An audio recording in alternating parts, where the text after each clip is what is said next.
كل الأنبياء الآن والصحابة دون الله ولا فوق الله؟ فهم يدخلون في هذه الآية. والله تعالى يقول والذين تدعون من دونه، كل الأنبياء والصحابة والخلق دون الله، فيدخلون في هذه الآية. والذين تدعون من دونه ما يملكون من قطمير.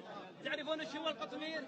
هو اللي داخل التمرة على الحصاة الصغيرة، الغشاء الأبيض. ما يملكون من قطمير إن تدعوهم لا يسمعوا دعاءكم. يا علي يا حسين يا زهراء يا عذراء، هذه هي الدعوة. إن تدعوهم لا يسمعوا دعاءكم ولو سمعوا، وهم ما يملكون قطمير، كيف يستجيبون؟ ولو سمعوا ما استجابوا لكم ويوم القيامة يوم تلتقي الخصوم يكفرون بشرككم. سمى الله من يدعو دون الله مشرك.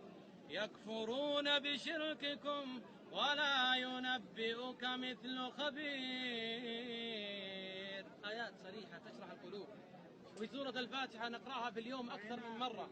إياك نعبد وإياك نستعين. لو قرأها شخص وهو يعلم من يعبد وبمن يستعين والله لنزع الله منها الأسحار والعيوب ولرزقها الله من كل مكان.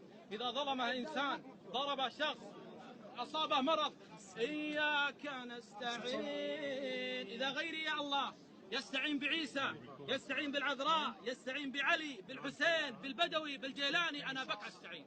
هل يتركك الله؟ إياك نعبد وإياك نستعين. وبعض الناس يقولون اذهب إلى قبر فلان أو فلان. لا، بل بعض الناس لما يقرأ هذه الآية يعاهد الله، إياك أداة حصر، إياك نعبد وإياك نستعين، ويخرج من بيته أو ينتهي من صلاته ويذهب إلى القبور. يا علي يا بدوي يا جيلاني يا عيسى. نحن قوم، وأسانا رسول الله بحديث عليه الصلاة والسلام قال بدأ الإسلام إيش؟ غريبا. ما هي الغربة اللي بدأ فيها الإسلام؟ غربة بلال لما كان يضرب بلال بالسياط ويوضع عليه الصخر الحار، يقول له أبو جهل وأبو معذبة قل يا هبل أخفف عليك العذاب، يقول بلال إيش؟ أحد أحد، يعني ما أقول إلا يا الله، لا أستعين لا بهبل ولا بفلان. بدأ الإسلام غريبا وسيعود كما بدأ غريبا.